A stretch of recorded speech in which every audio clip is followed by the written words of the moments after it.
এ রাজ্যের 26,000 স্কুল শিক্ষক শিক্ষিকার ভবিষ্যৎ অন্ধকার হয়ে গেল। হ্যাঁ, এই প্রশ্নটা এখন খুব বড় হয়ে দেখা দিচ্ছে। সত্যি অনিশ্চিত হয়ে গেছে 26,000 শিক্ষক শিক্ষিকার ভবিষ্যৎ।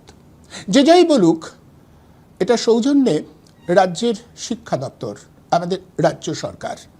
নানাভাবে ব্যাখ্যা দেওয়ার চেষ্টা করা হচ্ছে, বিভিন্নজন বিভিন্ন কথা বলছেন, কিন্তু একটা বিষয় পরিষ্কার, এই ভয়াবহ অনিশ্চয়তা যে শিক্ষক শিক্ষিকার জীবনে নেমে আসছে, তার জন্য দায়ী এখানকার রাজ্য সরকার, এখানকার শিক্ষা দপ্তর। বারবার করে বলছি, গোটা বিষয়টা অন্যদিকে ঘোরাবার একটা প্রক্রিয়া শুরু হয়ে গেছে।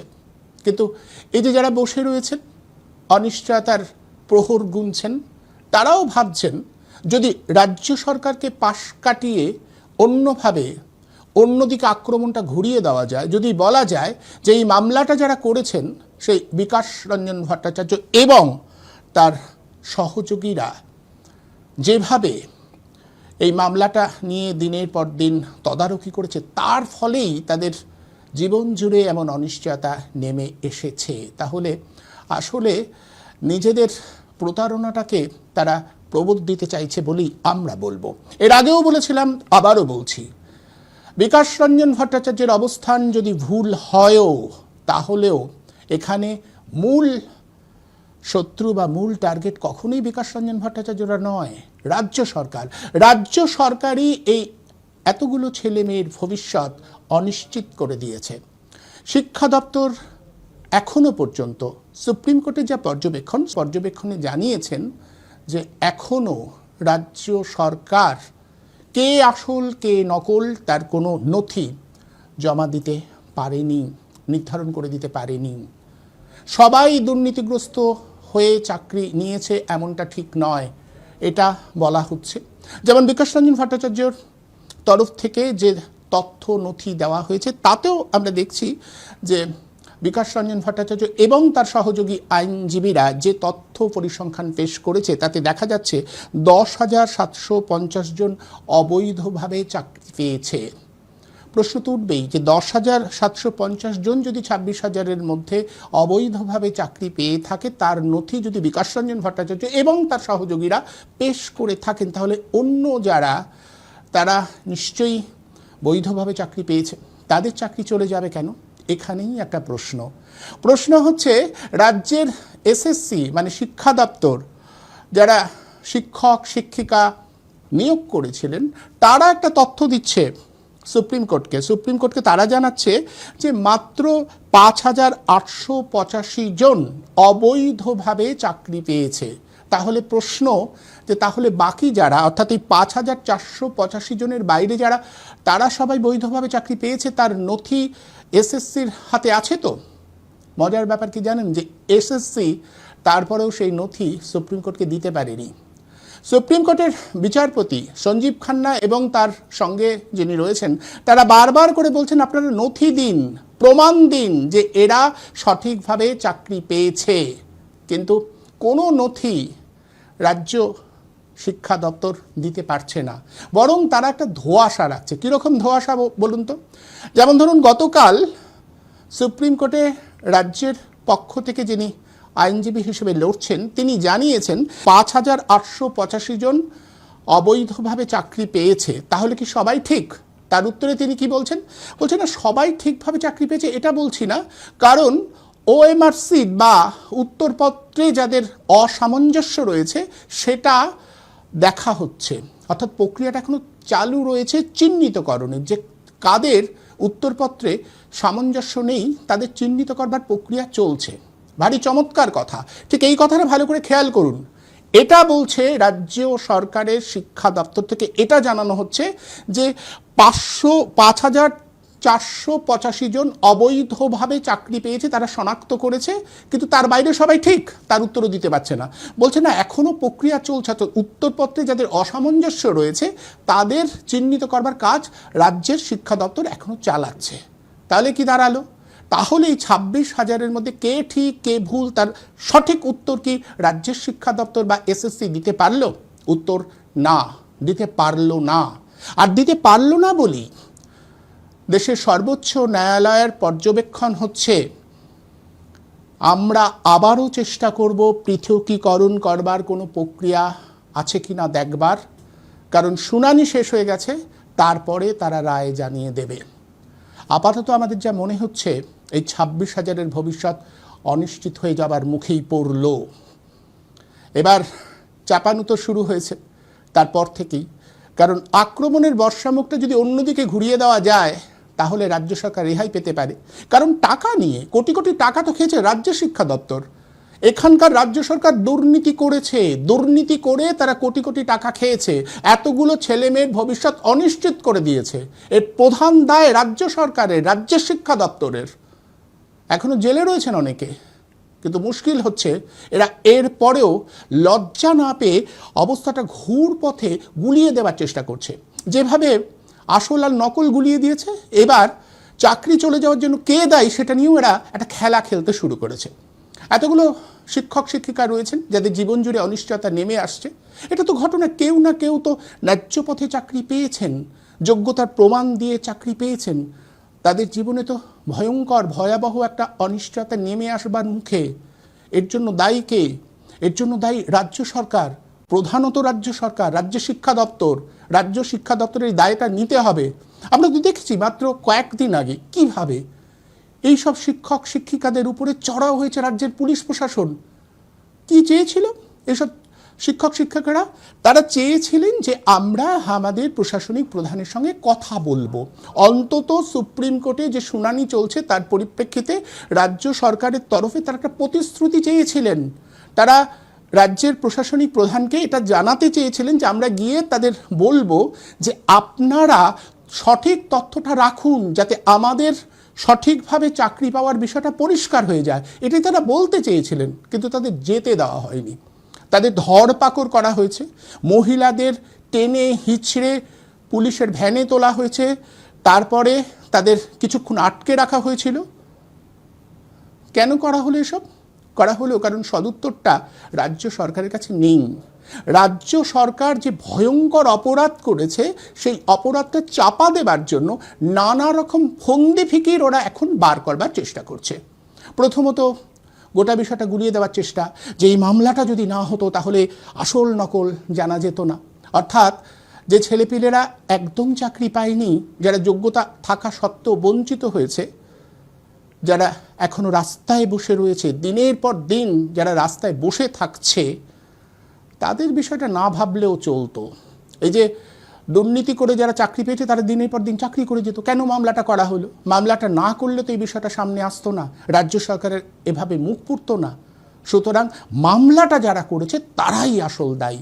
আর এই অঙ্কে যারা অনিশ্চয়তার মধ্যে পড়েছে, যে সমস্ত শিক্ষক শিক্ষিকার জীবনে অনিশ্চয়তা নেমে এসেছে, যারা মনে করছেন যে এই মামলাটার ফলেই তাদের জীবনে এই ধরনের বিপর্যয় নেমে আসতে চলেছে, তারা মূলত ঘুরে গিয়ে উল্টো দিকে মামলাকারীদের দোষারোপ করছে যে তাদের জন্যই আমাদের চাকরির এই অবস্থা। অথচ খুব বিনয়ের সঙ্গে ভয়ঙ্কর ভয়াবহ একটা অনিশ্চয়তা তারা বহন করছেন, এটা মেনে নিয়েও এই প্রশ্নটা আমরা করছি। চাকরি করবার সময় আপনাদের কারোর মনে হয়নি যে অনেককে বঞ্চিত করে চাকরি কেউ কেউ পেয়েছে? তাদের বিরুদ্ধে আপনারা সরব হয়েছিলেন? কজন হয়েছিলেন? আপনারা গত কয়েক বছর ধরে চাকরি করছেন, কিন্তু আপনারাই তো জানেন আপনাদের স্কুলে বেআইনিভাবে বেশ কিছু শিক্ষক নিযুক্ত হয়েছে।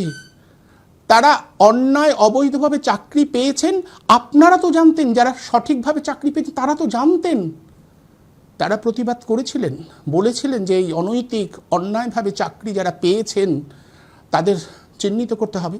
করেননি। তার কারণ হচ্ছে আমি তো চাকরি পেয়ে গেছি, আমার ওসবের ভেবে কি লাভ।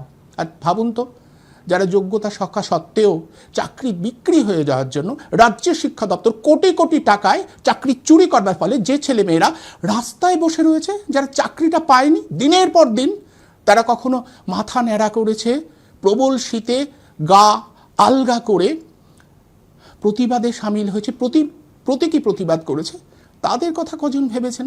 ভাবেননি। আমার চাকরিটা তো হয়ে গেছে, আর এখন যখন সেই সব ছেলে মেয়েদের মধ্যে কেউ কেউ এই চাকরি দেওয়ার ক্ষেত্রে কি ভয়াবহ দুর্নীতি হয়েছে তার তথ্য নথিগুলো একটু একটু করে সংগ্রহ করেছে। আমি আবারও বলছি, বিকাশ রঞ্জন ভট্টাচার্য নয়, যারা চাকরি পাননি, যে ছেলেপেলেরা রাস্তায় দাঁড়িয়ে রয়েছে, তাদের মধ্যে কেউ কেউ এই নিয়োগে যে কি ভয়ঙ্কর দুর্নীতি হয়েছে তার নথি, তার তথ্য রাজ্যের এপ্রান্ত থেকে অপ্রান্ত গিয়ে সংগ্রহ করে বিকাশ রঞ্জন ভট্টাচার্য এবং তার সহযোগীদের হাতে তুলে দিয়েছে। আইনজীবী হিসেবে বিকাশ রঞ্জন ভট্টাচার্য এবং তাদের সহযোগীরা যখন বুঝতে পেরেছেন এই তথ্যে যথেষ্ট সারবত্তা আছে, এই মামলাটা সারা ফেলতে পারে, তারা সেই মামলা নিয়ে এগিয়েছেন। সুপ্রিম কোর্ট এখনো পর্যন্ত কেন রাজ্য সরকারের দেওয়া তথ্যে ভরসা করতে পারছে না, এটা বুঝতে হবে। তো আসলে রাজ্য সরকার গ্রহণযোগ্য তথ্য দিতে পারছে না। চুরি করেছে রাজ্যের শিক্ষা দপ্তর। রাজ্যের শিক্ষা দপ্তর এতগুলো ছেলে মেয়ের ভবিষ্যৎ অনিশ্চিত করে দিয়েছে।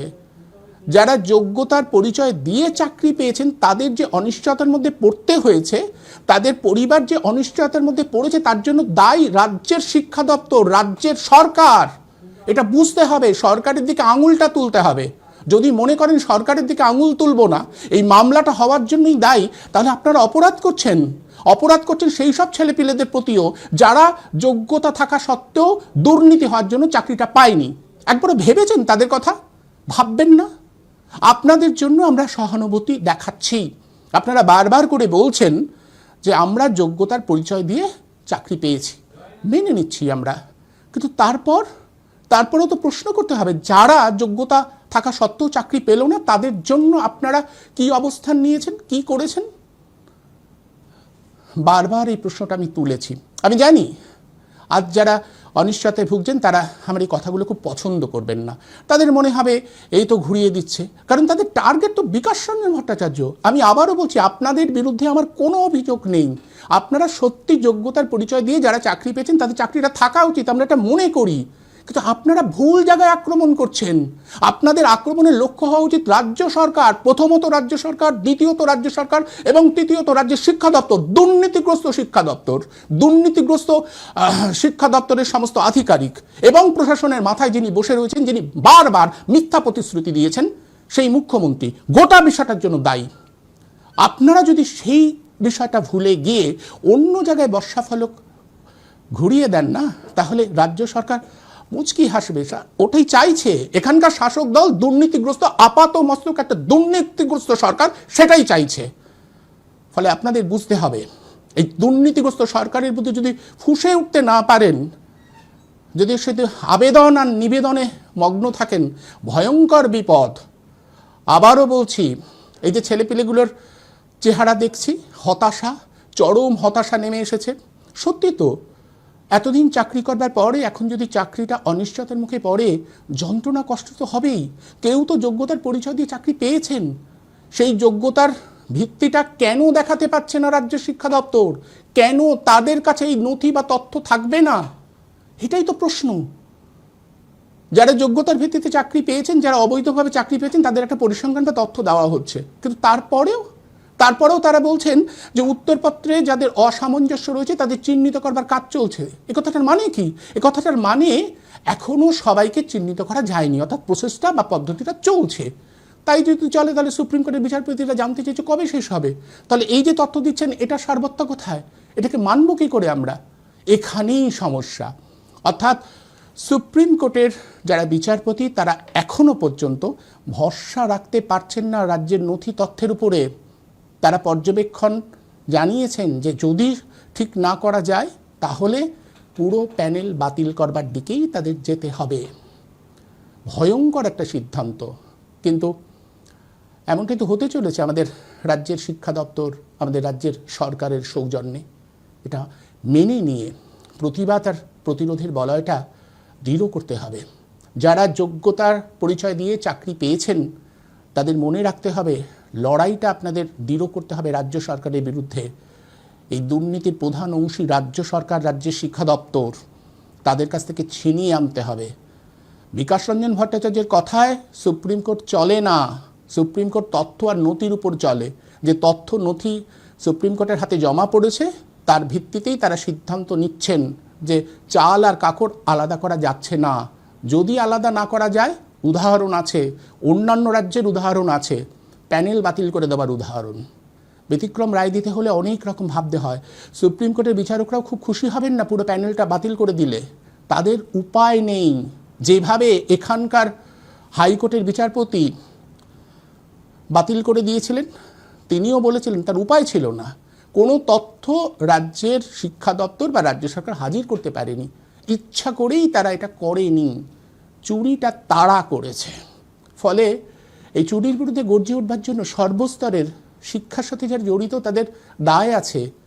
যদি মিনমিন করেন, কাকুতি মিনতি করেন, কিংবা ভুল দিকে কেন মামলাটা হলো তাই আমাদের এই বিপদ আসছে, এগুলো কোনো যুক্তি নয়।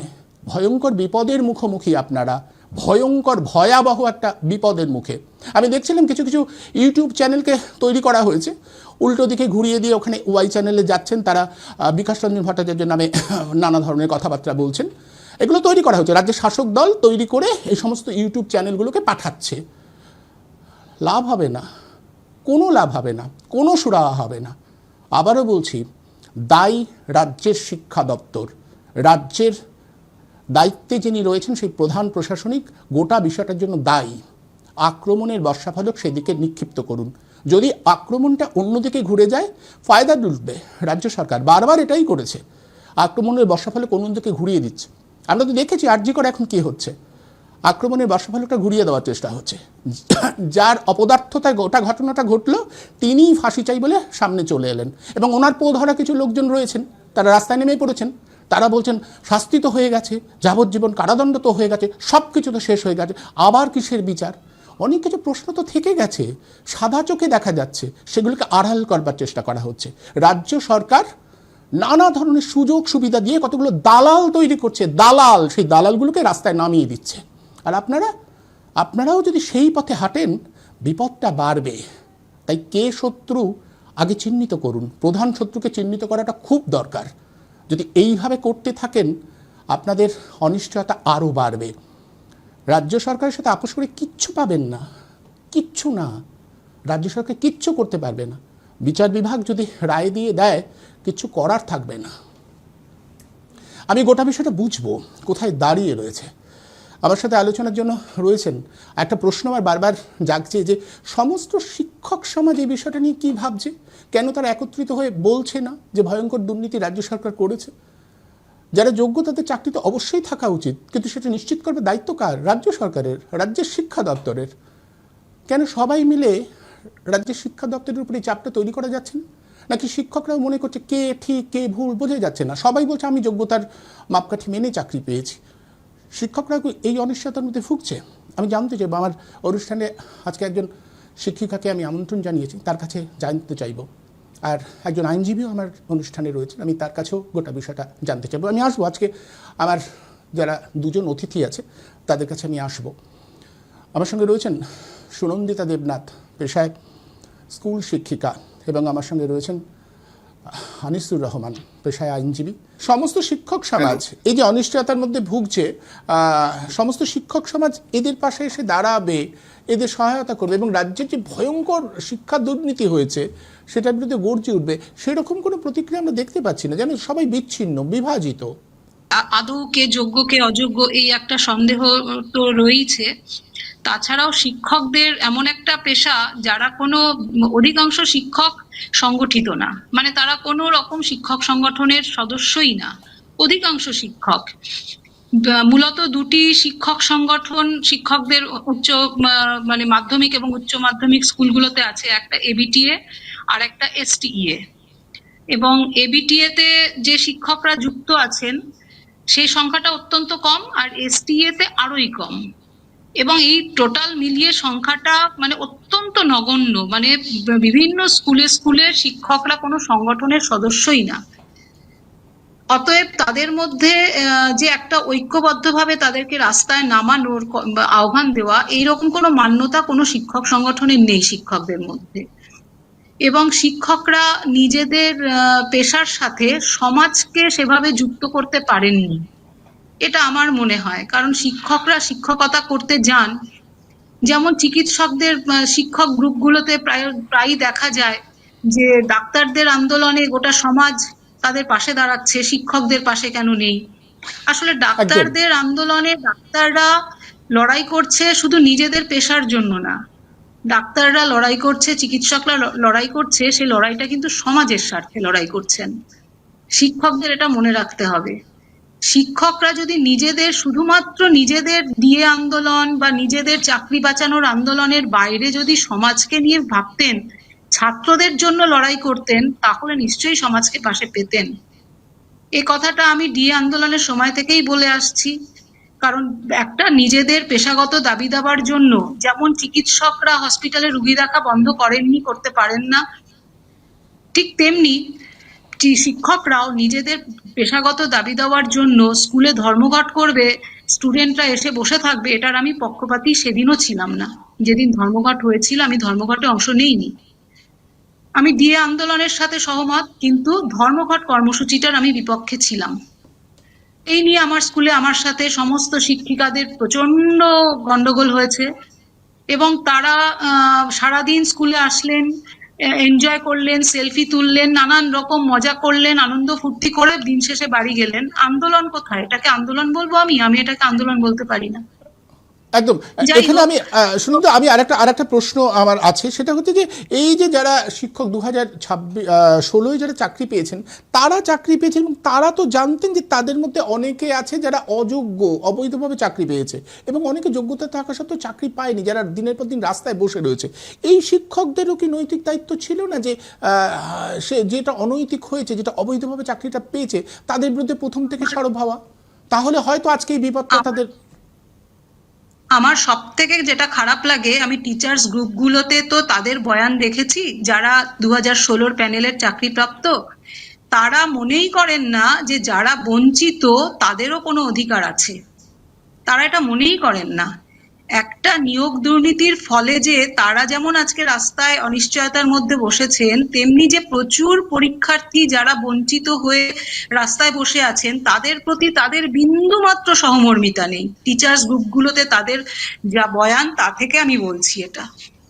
তো সুতরাং এই আন্দোলনটার পাশে দাঁড়াতে গেলে আমাকেই দ্বিধাগ্রস্ত হতে হয় এই কারণে, কারণ আমি চাই এই রায়টা এমন একটা রায় হোক যার ফলে যেমন যোগ্যদের চাকরিটা থাকে, তেমনি রাস্তার পাশে বসে থাকা যারা বঞ্চিত, তাদের মধ্যে যারা যোগ্য, তারা যেন চাকরিটা পায়। একটা রায়ের মধ্যে দিয়ে যেন উভয়ই সুফলটা পায়। শুধুমাত্র চাকরি যারা পেয়ে গেছে তাদের চাকরিটা বজায় থাক, আর যারা রাস্তার পাশে বসে আছে তারা বসেই থাকুক বা হতাশ হয়ে আন্দোলন প্রত্যাহার করতে বাধ্য হোক, এটা আমি চাই না। আমি চাই রায়টা এমন হোক তাতে যাতে উভয়েই সুফলটা পায়, কারণ এই নিয়োগ দুর্নীতির ফলে তারাও বঞ্চিত। আর একটা জিনিস আমি বলতে চাই, যে আজকে যারা চাকরি পেয়েছেন তারা নিজেদের একাডেমিক স্কোর দিয়ে অনেকেই বলতে চাইছেন আমি যোগ্য, তাদের রেজাল্ট তুলে ধরে, তাদের একাডেমিক স্কোর তুলে ধরে। একটা জিনিস বোধহয় আমাদের মাথায় রাখা দরকার, যে চাকরির জন্য পরীক্ষায় একাডেমিক স্কোরটা টিচিং প্রফেশনে একটা নাম্বার ক্যারি করে ঠিকই, কিন্তু একাডেমিক্যালি কেউ যোগ্য হলেই সে সিস্টেমেটিক্যালি যোগ্য এমনটা নাও হতে পারে। এটা আমি পরিষ্কারভাবে বলতে চাই, যে একাডেমিক্যালি আমি যোগ্য অতএব আমি সিস্টেমেটিক্যালি যোগ্য, এটা কখনোই বলা যায় না। নিয়োগ প্রক্রিয়ার মধ্য দিয়ে তাকে যোগ্যতা প্রমাণ করে আসতে হবে। এই জায়গাটায় আমার মনে হয় যে আমরা যখন চাকরি পেয়েছি, আমাদের তো প্রত্যেকটা স্টেপ বাই স্টেপ ডকুমেন্ট আমাদের কাছে আছে। কবে কোন প্যানেল বেরোলো, কবে আমার কল লেটার এলো, ইন্টারভিউর কল লেটার এলো, কবে ইন্টারভিউর প্যানেল বেরোলো, কবে আমার কাউন্সিলিং হলো, কবে কি হলো।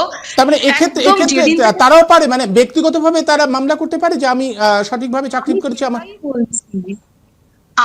আমার এটাই বক্তব্য, যে তারা কি ইন্ডিভিজুয়ালি কেন কেউ মামলা লড়লো না?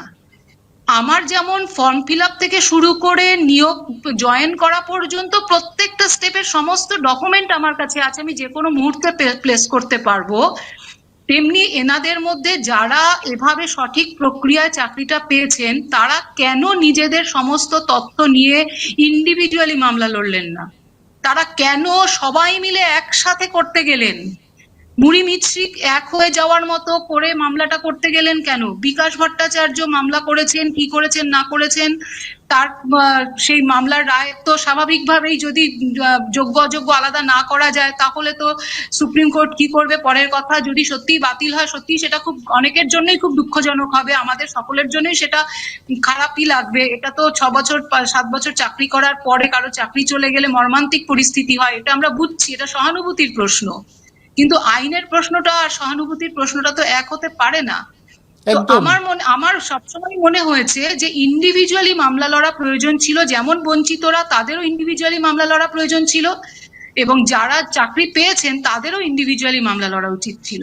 তারা সকলে মিলে একই সঙ্গে মামলা লড়লেন, এর ফলে কিছু তো মামলাটা জটিল হয়ে গেল। এখন হয়তো রাজনৈতিক রায় হতে পারে, কারণ আমাদের দেশে সুপ্রিম কোর্ট বিচারালয়কেও এখন আর আমরা নিরপেক্ষভাবে দেখতে পারছি না বিভিন্ন প্রশ্নে। তো হয়তো একটা রাজনৈতিক রায় হবে, কারণ পশ্চিমবঙ্গে তৃণমূল সরকার বিপদে পড়ে এমনটা কেন্দ্রীয় সরকার চায় না, এবং একের পর এক দুর্নীতিতে কেন্দ্রীয় সরকার যেভাবে সাপোর্ট দিয়ে যাচ্ছে আমাদের রাজ্য সরকারকে, যার ফলে বহাল তবিয়তে দুর্নীতি করে যাচ্ছে, এখনো করে যাচ্ছে তারা দুর্নীতি। এবং এই দুটো সরকার মিলিয়ে দেশটাকে, রাজ্যটাকে যে জায়গায় নিয়ে গেছে, এখান থেকে আমাদের উদ্ধার পাওয়ার যে কি রাস্তা আছে আমি জানি না।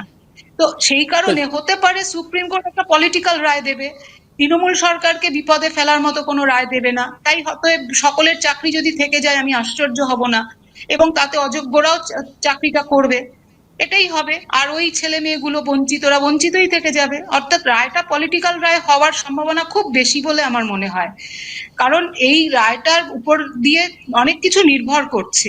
রাজ্যের ভোট, রাজ্যের আগামী 26-এর ভোট, অনেক কিছু নির্ভর করছে। অভয়ার যে বিচার নিয়ে যে জায়গাটা এখনো পশ্চিমবঙ্গের মানুষের মধ্যে রয়েছে, কিন্তু সেভাবে নাড়া দেওয়া যাচ্ছে না। কিন্তু এই চাকরির বিষয়টা কিন্তু আরেকটা সংযোজন হবে যদি এটা নিয়ে যদি চাকরি টোটালি বাতিল হয়ে যায়। তো সেই জন্য আমার মনে হয় সুপ্রিম কোর্ট সেরকম পথে হাঁটবে না, পলিটিক্যাল কোনো রায় দেবে, রাজ্য সরকারকে বিপদে ফেলার মতো কোনো রায় দেবে না। আর এটা তো আমার কাছে সত্যি প্রথম দিনই সুপ্রিম কোর্ট বলেছিল যে সিস্টেমেটিক ফ্রড, যেদিন সুপ্রিম কোর্টে মামলা যায় সেদিনই সুপ্রিম কোর্ট বলেছিল সিস্টেমেটিক ফ্রড। তাহলে যে সিস্টেমটা টোটালি ফ্রড, এখানে আবার কেউ কেউ যোগ্য, এটা আমার কাছে কেমন একটা লাগছে। এবং বিভিন্ন তালবাহানা করে করে দেরি হবে, তারপরে বলবে আমি 6 বছর চাকরি করেছি, আমি 8 বছর চাকরি করেছি, আমি 10 বছর চাকরি করেছি, এখন কেন আমার চাকরি যাবে? এটা তো হতে পারে না। তো সুতরাং আমাদের এই বিচার ব্যবস্থার দীর্ঘসূত্রিতা, এবং এর ফলে যদি কারো 8 বছর 10 বছর চাকরির পরে চাকরি যায় অবশ্যই তার পক্ষে মর্মান্তিক, কিন্তু তাই বলে এটাও তো বলা যায় না আমি দুর্নীতি করে 10 বছর চাকরি করেছি, আমার এখন কেন চাকরি যাবে। যাই হোক, এই বিষয়টা আমার কাছে শিক্ষকদের ঐক্যবদ্ধ নেই, তার নানান কারণ, নিজেদের পেশাগত কারণেও ঐক্যবদ্ধ নেই, আর যে আন্দোলন হচ্ছে সেই আন্দোলনের প্রতিও নানান প্রশ্ন রয়ে গেছে, আমার নিজেরই রয়ে গেছে। তাই সেটা একটা বড় বিষয়। প্রশ্নগুলো আমি বারবার করে যে প্রশ্নটা করতে চাইছিলাম যে যারা এই অনিশ্চয়তার মধ্যে রয়েছেন তারা আক্রমণটা কাকে করবেন, কিভাবে যাবেন সেটা তো নির্ধারণ করতে হবে। তারা গুলিয়ে দেওয়া হচ্ছে এবং তারা সেই গুলিয়ে যাওয়াটাকে গ্রহণ করছে, এটা হচ্ছে মারাত্মক। রাজ্য সরকার প্রথম দোষী, রাজ্য সরকারকে ঘিরে তাদের দাবি দাওয়াগুলো তো ওঠা উচিত। আমি আনিসুর রহমানের কাছে আসবো। আনিসুর বাবু, আপনি শুনলেন সুনন্দিতা একটা প্রশ্ন তুললেন, ব্যক্তিগতভাবে কেউ কি বৈধভাবে চাকরি পেয়েছি তার নথি তথ্য তার কাছে থাকা সম্ভব এবং সে কি সেটা নিয়ে আদালতে শরণাপন্ন হতে পারে এক্ষেত্রে? না, বিষয়টা কিন্তু খুব গোলমেলে, এটা কতটা সম্ভব। কারণ হচ্ছে আমরা দেখেছি যে জিরোটাকে 50 করা হয়েছে, 23টাকে 53 করা হয়েছে। তাহলে যে তথ্য বা যে নথিগুলো তাদের কাছে আছে সেটা কতটা গ্রহণযোগ্য? কারণ ওএমআর সিট আসলে শুধুমাত্র যে একাডেমিক যে স্কোর তাতেই তো আর চাকরি হয় না। যে আপনার যে চাকরির পরীক্ষাটা হয়েছিল সেই পরীক্ষায় কত পেয়েছো তুমি, তা পরীক্ষায় কত পেয়েছিস সেটা দেখাতে আমি পারছি বা যেটা দেখাচ্ছি আমি সেটা যে সঠিক সেটা প্রমাণ জায়গা নিয়ে 50 করা হয়েছে নাকি 53টাকে 73 নাকি 23-52 করা হয়েছে সেটা তো বলা মুশকিল। অনেক সাদা খাতা জমা দিয়েছে, পরবর্তীকালে সেই সাদা খাতাগুলো ভর্তি করা হয়েছে, ভর্তি করে তার কাছেও তো স্কোর আছে। যারা আজকের অন্যায়ভাবে পরীক্ষা না দিয়ে বা সাদা খাতা জমা দিয়ে চাকরি পেয়েছে তাদের কাছে তো নথি থাকবে। কিন্তু সেটা তো প্রামাণ্য নথি নয়। প্রামাণ্য নথি একমাত্র স্কুল সার্ভিস কমিশনের কাছেই থাকার কথা। সেটা ওএমআর সিট, ব্যক্তিগত স্কোর, সেটা যে কোনো সময় যে কোনো জায়গায় আমরা প্রডিউস করতে পারি, কিন্তু যেটা আমার পরীক্ষা হয়েছিল সেই পরীক্ষায় কত পেয়েছি সেটা কিন্তু সঠিক না বেঠিক এটা প্রমাণ করার বোধহয় কোনো ছাত্রের পক্ষে বা যিনি শিক্ষক চাকরি করছেন তাদের সম্ভব নয়। সামগ্রিকভাবে যে প্রশ্নটা উঠে এসছে যে আসলে বিবদমান পক্ষ কারা, খুব গুলিয়ে গেল। বিবদমান পক্ষ আমার মনে হচ্ছে যারা চাকরি বঞ্চিত চাকরি প্রার্থী আর যারা বৈধভাবে চাকরি প্রার্থী তাদের মধ্যেই যেন আজকের গন্ডগোলটা লেগে গেছে। অথচ একদম গন্ডগোলটা হওয়ার কথা লাগিয়ে দেওয়া হলো, মানে এভাবে গন্ডগোলটা লাগিয়ে দেওয়া হয়েছে। আর আমরা বা শিক্ষকের চাকরি করছি, গ্র্যাজুয়েট বা পোস্ট গ্র্যাজুয়েট ছেলে মেয়েরা আমরা লেগেও পড়লাম। কারণ হচ্ছে যারা অন্যায়ভাবে সাদা খাতা জমা দিয়েছেন, কেউ কেউ বিভিন্ন আপনার চ্যানেলেই বিভিন্ন জন দাবি করছিল যে আমরা জানি, আমরা লিস্ট দিয়েছি, আমরা সমস্ত রকম তালিকা আমাদের উকিল বাবুকে দিয়েছি। তাহলে যদি আপনারা তালিকা এবং প্রামাণ্য নথি সহ যদি প্রমাণ করতে পারতেন, সুপ্রিম কোর্টে দিতে পারতেন, সুপ্রিম কোর্ট কেন সেটা গ্রহণ করেনি? আপনারা দেখবেন যে গতকাল স্কুল সার্ভিস কমিশন বলছে যে 5,485 জন নাকি একদম মানে ভুল পথে অন্যায়ভাবে চাকরি পেয়েছে। কিন্তু আবার যেটা বঞ্চিত চাকরি প্রার্থীদের পক্ষ থেকে একটা তালিকা তুলে দেওয়া হয়েছে, সেটা তারা দাবি করছে প্রকাশ্য নথি সহ বলছে যে 10,750 জন একদম হাইকোর্টে সার্ভিস কমিশনই হলফনামা আকারে যে 10,750, তাহলে একদম 10,750 ওটা 24,000 না 23,000 না 20,000, এটা তো বোঝা বলা আমাদের কারোর পক্ষে কোনো দেশে সম্ভব নয়। এবং সেটাই বোধহয় সুপ্রিম কোর্টের এই জায়গা হচ্ছে যে সুপ্রিম কোর্ট প্রধান বিচারপতি মন্তব্য করেছেন যে ব্যাপারটা একটা প্রাতিষ্ঠানিক দুর্নীতি, সেই প্রাতিষ্ঠানিক দুর্নীতির কোন রকম কোন জায়গা রাখেনি। ওএমআর সিট নষ্ট হয়ে যাওয়ার ফলে যে কে যোগ্য আর কে অযোগ্য এই বাঁচার জায়গাটা নেই। এই জায়গায় দাঁড়িয়ে আজকের রায়দান মানে রায়ের জন্য আমরা অপেক্ষা করছি। সামগ্রিকভাবে আমরা খুবই যারা সত্যি সত্যি বঞ্চিত হবে 6 বছর 7 বছর 8 বছর চাকরি করছে, চাকরি চলে গেলে তাদের পার অনেকের হয়তো মানে সত্যি কথা বলতে যে খুব সিদ্ধান্ত ফেললেও আশ্চর্য হওয়া থাকবে। তবে আমি অনুরোধ করব এরকম কোন ঘটনা যেন ভবিষ্যতে একটা না ঘটে। কিন্তু রাজ্য সরকারের কিন্তু একটু বোধহয় সহানুভূতি দরকার ছিল। ওএমআর সিট নষ্ট করে ফেলে যে পুড়িয়ে দিয়েছে, তারপরেও আমার বিশ্বাস যে সঠিক সত্যটা কোনো একটা জায়গায় ভেবে রাখা আছে।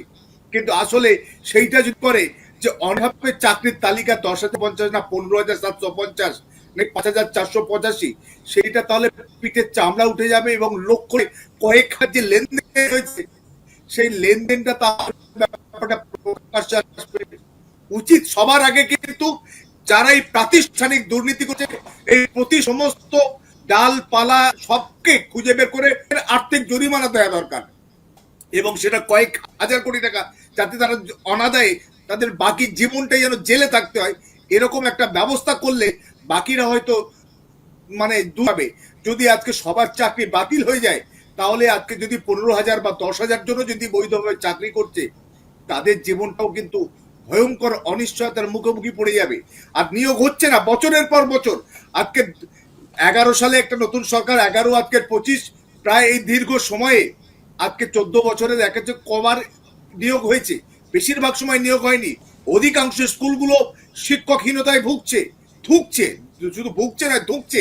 এরকম একটা জায়গায় দাঁড়িয়ে যদি আবার এরকম প্রায় 26,000 চাকরি বাতিল হয়ে যায় তাহলে সরকারি শিক্ষা ব্যবস্থাটাই শেষ হয়ে যাবে।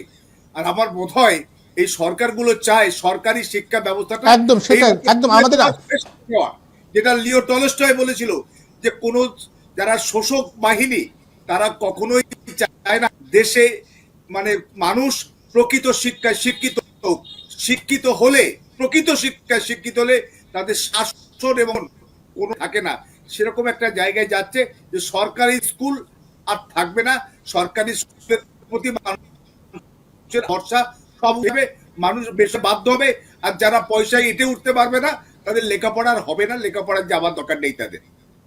গুলিয়ে দেবার চেষ্টা হচ্ছে বারবার করে যারা আন্দোলন রয়েছেন, যারা অনিশ্চয়তায় ভুগছেন সেই সমস্ত শিক্ষক শিক্ষিকাদের আমি বারবার করে বলবো, আপনাদের আক্রমণের বর্ষাফলক ভুল দিকে ঘুরিয়ে দেওয়ার একটা প্রয়াস চলছে, পরিকল্পিতভাবে একটা প্রয়াস চলছে আপনাদের অন্য দিকে ঘুরিয়ে দেবার।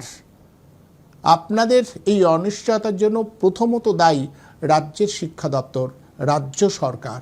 এটা মাথায় রাখুন, লড়াইটা সেখানে করবার জন্য প্রস্তুতি নিন। কঠিন সময় আসছে, সেই কঠিন সময়ের সঙ্গে কিভাবে লড়বেন আপনাদের ঠিক করতে হবে। কিন্তু আবারও বলছি, বর্ষাফলক যদি ঘুরে যায় তার ফায়দা কিন্তু যারা দুর্নীতি করেছে তারা নেবে। আপনারা নিজেরা ঠিক করুন আপনারা কোন দিকে যাবেন। অভিমুখটা, লড়াইয়ের অভিমুখটা আপনাদেরই ঠিক করতে হবে।